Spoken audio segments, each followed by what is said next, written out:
হজ করতে গিয়ে কেউ যদি মারা যায়, কেউ যদি দুনিয়া থেকে চলে যায়, তাহলে তার বিধান কি হবে? আমাদের প্রিয় এক ভাই এই প্রশ্নটি আমাদেরকে করেছেন। হজ করতে গিয়ে কেউ যদি হজ শেষ না করেই দুনিয়া থেকে বিদায় হয়ে যায়, দুনিয়া থেকে চলে যায়, তাহলে তার বিধান হচ্ছে সে শহীদের মর্যাদা লাভ করবে।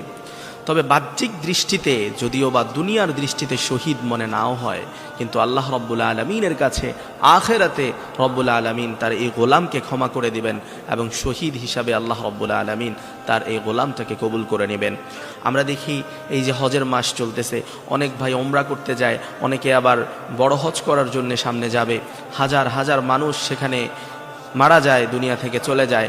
হজের যেই আঞ্জামগুলো আছে সেগুলো শেষ করতে পারে না।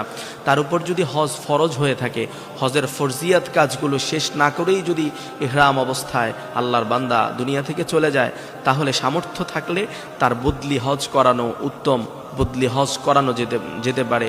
আর যদি ওই ব্যক্তির আর সামর্থ্য না থাকে বা তার পক্ষে তার পরিবার পরিজন যারা, তাদের পক্ষে হজ অন্য কারো দিয়ে হজ করানো সম্ভব না হয়, তাহলে তো আর কিছু করার নাই। আল্লাহ রব্বুল আলমিন আল্লাহর এই গোলামটাকে ক্ষমা করে দিবেন।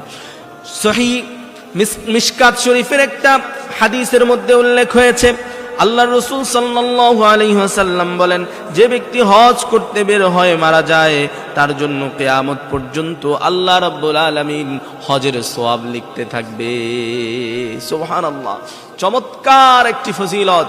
যদি কোনো আল্লাহর বান্দা হজ করতে গিয়ে ইন্তেকাল করে, হজ করতে গিয়ে যদি চলে যায় দুনিয়া থেকে, তাহলে আল্লাহ রাব্বুল আলামিন কিয়ামত পর্যন্ত আল্লাহর ওই গোলামটার জন্য হজের সওয়াব লিপিবদ্ধ করতে থাকবেন। ফেরেশতাদেরকে নির্দেশনা দিয়ে দেন, ফেরেশতারা তোমরা আমার এই গোলামের জন্য কিয়ামত পর্যন্ত হজের সওয়াব লিখতে থাকো। সুবহানাল্লাহ। এজন্য হতাশ হওয়ার কোনো কারণ নাই। বাইতুল্লাহতে গিয়ে যদি কারো জীবন চলে যায়, এটা তো তার জন্য সৌভাগ্যের যে বাইতুল্লাহতে আপনার মৃত্যু হয়েছে। এর চাইতে উত্তম সৌভাগ্য আর কি হতে পারে?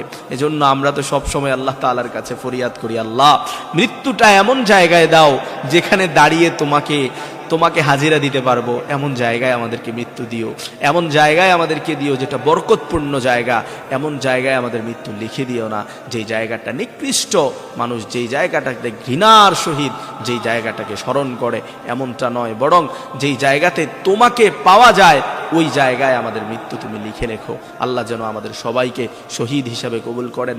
আল্লাহ যেন আমাদের সবাইকে বাইতুল্লাহ জিয়ারতের তৌফিক দান করেন। আমিন।